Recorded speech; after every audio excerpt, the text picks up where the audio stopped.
High বন্ধুরা, কেমন আছেন? আশা করি ভালো আছেন। আমরাও ভালো আছি।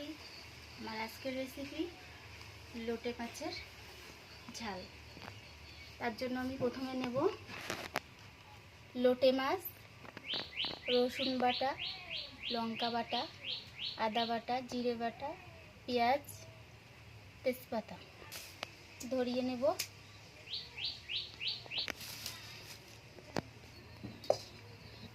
কড়াইটা বসিয়ে দিলাম। প্রথমে কড়াইতে একটু তেল দিয়ে নেব। একটু জিরে তেলের উপরে দিয়ে দেব। দুটো তেজপাতা দিয়ে দেবো।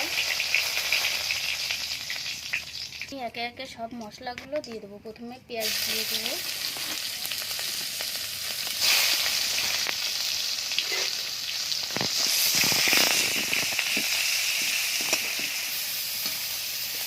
দিয়ে দেবো 1 চামচ, 2 চামচ লঙ্কা,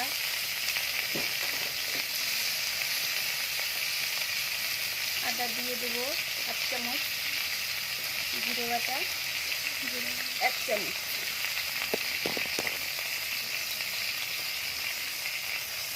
হালকা একটু নেড়ে চেড়ে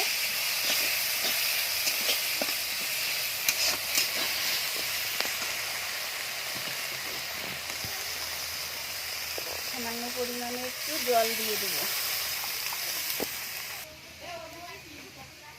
লবণ দেবো কষাইতেই। হলুদ দিয়ে দেব।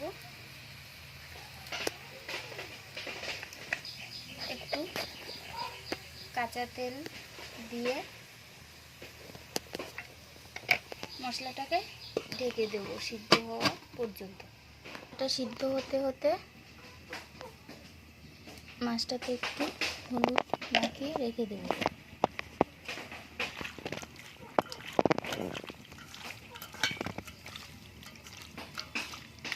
মাছটাতে একটু হলুদ মাখিয়ে রেখে দেব। মশলাটা কিছুক্ষণ পরে ঢাকনাটা তুললাম। দেখো বন্ধুরা, তাপে তাপে রাইডি করি ও সে 30 মশলাটা একটু নেড়ে চেড়ে গলিয়ে নেব পুরো। এখন আমি হলুদ মাখানো লোটে মাছটা মশলার ভিতরে ঢেলে দিলাম। দিয়ে সামান্য একটু নেড়ে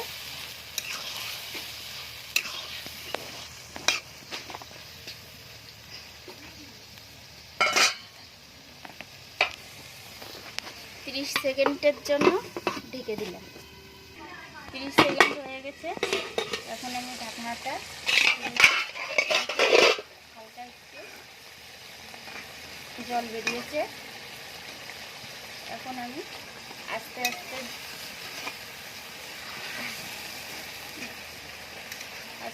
জাল দিয়ে মাছটাকে শুকনো শুকনো করে নেব। এখন আমি কটা গরম মশলা নিয়ে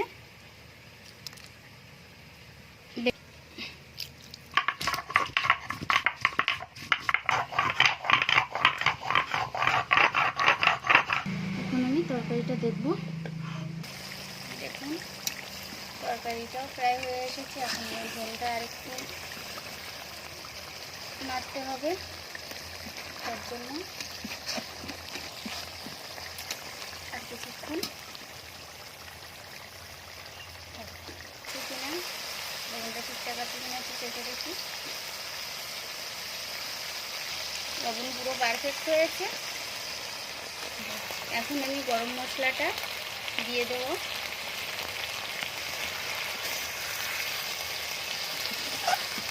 মাছগুলো যেহেতু ছোটো ছোটো জন্য একটু ঢেকে দিয়েছে। এখন আমি মাছটাকে নামিয়ে নিলাম।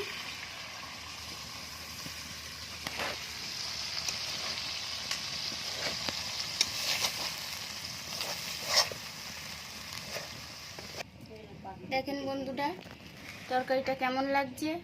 ভালো লাগলে লাইক সাবস্ক্রাইব করে দেবেন, কমেন্টে জানিয়ে দেবেন তরকারিটা কেমন লাগলো। কমেন্টে জানিয়ে দেবেন ভিডিওটা কেমন লাগলো।